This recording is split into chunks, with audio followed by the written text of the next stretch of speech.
राधे राधे मेरे प्यारे भाइयों बहनों माताओं व बंधुओं, संस्कार की बातें चैनल में आपका स्वागत है। बंधुओं, आज आषाढ़ मास में मैं आपको स्कंद महापुराण की कथा सुनाने जा रही हूँ। बंधुओं, आषाढ़ मास में स्कंद महापुराण की कथा सुनने से भगवान शिव शंकर भोलेनाथ मनुष्य की हर मनोकामना पूरी करते हैं, जो कि बहुत समय से पूरी नहीं हो पा रही होती। बंधुओं, पूर्ण विश्वास सच्ची निष्ठा के साथ ही यदि आप स्कंद महापुराण को सुनेंगे तभी आपकी इच्छा पूरी होगी। बंधुओं, यदि आपने हमारे YouTube चैनल संस्कार की बातें अब तक सब्सक्राइब नहीं किया तो जरूर करें और बेल आइकन दबाना ना भूलें, ताकि आपको हमारी आने वाली सभी वीडियोस की जानकारी सबसे पहले हो सके। बंधुओं, वीडियो को पूरी सुनने के बाद कमेंट बॉक्स में जय शिव शंकर भोलेनाथ जरूर लिखें। बोलो शिव शंकर भोलेनाथ की जय हो। परमेश्वर शिव ने इस प्रकार की बहुत सी बातें वहां कही। पार्वती सखियों के मध्य में बैठकर तपस्या में संलग्न थी। उन्होंने वटु रूपधारी रुद्र की बातें सुनकर उनके प्रति रोष प्रकट करते हुए कहा, जया, साध्वी विजय, विश्व सुंदरी प्रमोलोचा और महाभागा सुलोचना, मैं तुम लोगों से कहती हूँ, मैंने जो कुछ किया है ठीक किया है, परंतु तुम्हें इस ब्रह्मचारी से क्या काम है जो इसकी कठोर बातें सुनती हो। ब्रह्मचारी का रूप धारण करके यह कोई महादेव जी का निंदक आ गया है, ऐसा समझो। सखियों, ऐसे व्यक्ति से अपना क्या प्रयोजन है जो महात्माओं की निंदा करने वाले पापी, कृतघ्न, वेद दूषक, वेद भ्रष्ट और मर्यादाहीन है। उन लोगों के साथ बुद्धिमान पुरुषों को वार्तालाप नहीं करनी चाहिए। श्रेष्ठ पुरुषों की निंदा सुनकर जो तुरंत वहां से उठकर दूसरे स्थान पर नहीं चले जाते, वे प्रतिष्ठाहीन मानव पाप के भागी होते हैं। गिरिजा का वचन सुनकर विजया वटु रूपधारी रुद्र से सहसा कुपित होकर बोली, ब्रह्मचारी, जाओ जाओ यहाँ से, अब तुम्हें यहाँ एक क्षण भी नहीं ठहरना चाहिए। विजया बातचीत करने से बड़ी कुशल थी। उसने इस प्रकार फटकार कर विवाद करने वाले वटु रूपधारी शिव को विदा कर दिया। वे तत्काल अंतर्ध्यान हो गए। संपूर्ण सखियों में से किसी ने नहीं देखा कि वे कहाँ चले गए। तदंतर भगवान महेश्वर पार्वती जी के सामने अपना वास्तविक स्वरूप धारण करके फिर सहसा वहां प्रकट हो गए। ध्यान में लगी हुई पार्वती देवी जब अपने ध्यान का स्वरूप को ढूंढ रही थी, उसी समय उनके हृदय स्थित देवता बाहर दिखाई देने लगे। विशाल नेत्रों वाली सुशीला गिरिजा ने आंख खोल कर देखा तो सर्वलोक महेश्वर देव देवेश्वर शिव सामने दृष्टिगोचर हुए। उनके लाश निवासी शंकर ने दो भुजाएं, एक मुख और अद्भुत स्वरूप था। मस्तक पर जटाओं का जूड़ा बंधा हुआ था, उसमें चंद्रमा की कला शोभा पा रही थी। भगवान ने हाथी का चमड़ा पहन रखा था। उनके कानों में कुंडल के स्थान पर महाभाग कंबल और अश्वतर, ये दो नाग विराजमान थे।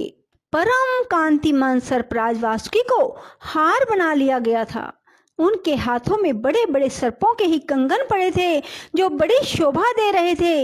इस प्रकार रुद्र ने सर्पों के आभूषण बनाए। ऐसा स्वरूप धारण कर भगवान शिव पार्वती के सामने खड़े हुए और शीघ्रतापूर्वक बोले, कल्याणी, तुम वर मांगो। उस समय सती साध्वी पार्वती जी को बड़ी लज्जा आई। उन्होंने शंकर जी से कहा, देवेश, आप मेरे सनातन स्वामी हैं, क्या आपको पहले की घटना का कुछ स्मरण है? प्रभु, मैं वही सती हूँ जिसके लिए आपने दक्ष यज्ञ का विनाश किया था। वही आप हैं और वही मैं हूँ। तारकासुर के वध रूप देव कार्य की सिद्धि के लिए मैं मैना के गर्भ से प्रकट हुई हूँ। आपसे मेरे द्वारा एक पुत्र होगा, इसलिए महेश्वर आप मेरी एक प्रार्थना स्वीकार करें। आपको ऋषियों के साथ हिमवान के पास जाना चाहिए और उनसे मेरे लिए याचना करनी चाहिए। मेरे पिता हिमवान आपकी आज्ञा का पालन करेंगे, इसमें संदेह नहीं है। पूर्व काल में जब मैं दक्ष की कन्या थी, उस समय भी मेरे पिता ने ही मुझे आपकी सेवा में समर्पित किया था। महाभाग, हमारा और आपका विवाह देवताओं की कार्य के सिद्धि के लिए हो रहा है।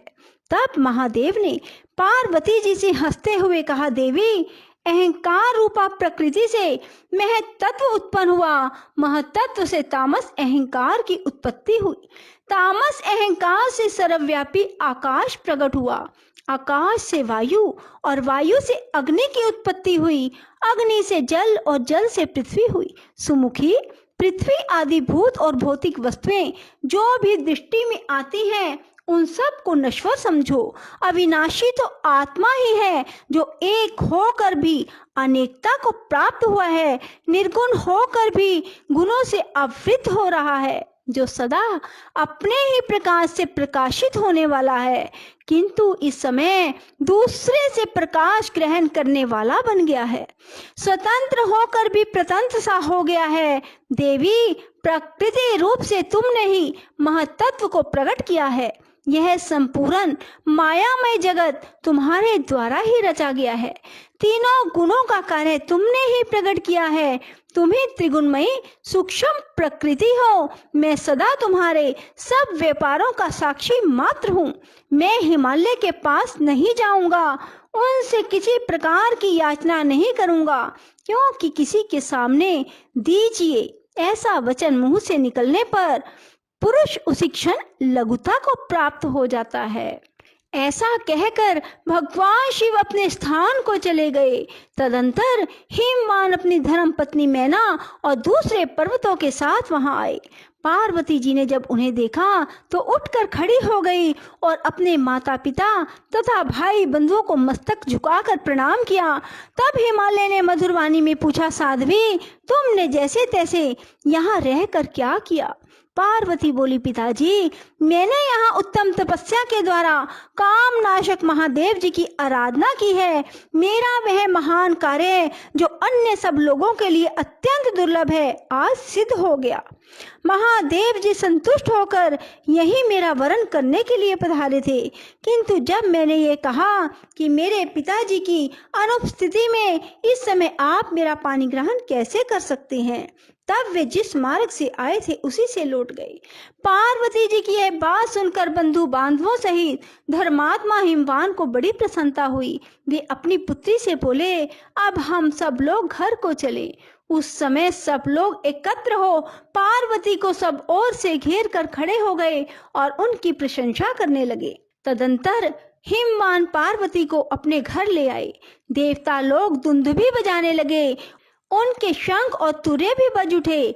इस प्रकार अपने पिता के घर में आई हुई पार्वती उत्कृष्ट तेज से सुशोभित होने लगी। वे मन ही मन सदा भगवान शिव का चिंतन करती रहती।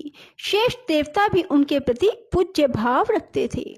लोमश जी कहते हैं, तदंतर भगवान महेश्वर के भेजे हुए सब त्रिषिगण सहसा हिमवान के पास आए। उन्हें आया देख हिमवान के मन में बड़ी प्रसन्नता हुई और उन्होंने शीघ्र उठकर उन सब का स्वागत सत्कार किया। फिर मस्तक झुकाकर विनय पूर्वक पूछा, महर्षियों, आप लोग कैसे पधारे हैं? अपने आगमन का कारण बतलाइए। तब सप्तऋषियों ने कहा, पर्वतराज, हम लोग भगवान शिव के भेजे हुए हैं, यहाँ आप ही के पास आए हैं। आपकी कन्या को देखना ही हमारे आने का उद्देश्य है, अतः शीघ्र अपनी कन्या हमें दिखाइए। बहुत अच्छा कहकर हिमवान ने पार्वती को वहां बुलाया और सब ऋषियों से हंसते हुए कहा, यही मेरी कन्या है, किंतु इस समय मुझे आपसे एक विशेष बात कहनी है। जो तपस्वियों में सर्वश्रेष्ठ है, परम विरक्त है और कामदेव का नाश करने वाले हैं, जिन्होंने काम के शरीर को जलाकर उन्हें अनंग बना डाला है, ऐसे भगवान शंकर अविवाह के इच्छुक कैसे होंगे? जो अधिक समीप या अधिक दूर रहने वाला हो, अत्यंत धनी अथवा सर्वथा निर्धन हो, जिसकी कोई आजीविका ना हो, जो मूर्ख हो, ऐसे पुरुष को कन्या देना अच्छा नहीं माना गया। जो मूर्ख विरक्त, स्वयं ही अपने को बड़ा मानने वाला, रोगी तथा प्रमादी हो, ऐसे पुरुष को कन्या नहीं देनी चाहिए। मुनिवरों, आपके साथ भली भांति विचार करके ही मुझे महादेव जी को अपनी कन्या देनी है, यही मेरा उत्तम निश्चय है। बोलो शिव शंकर भोलेनाथ की जय। राधे राधे। जय श्री कृष्णा। बंधुओं, यदि आपको हमारी वीडियो पसंद आए तो इसे लाइक करें और शेयर भी जरूर करें। धन्यवाद।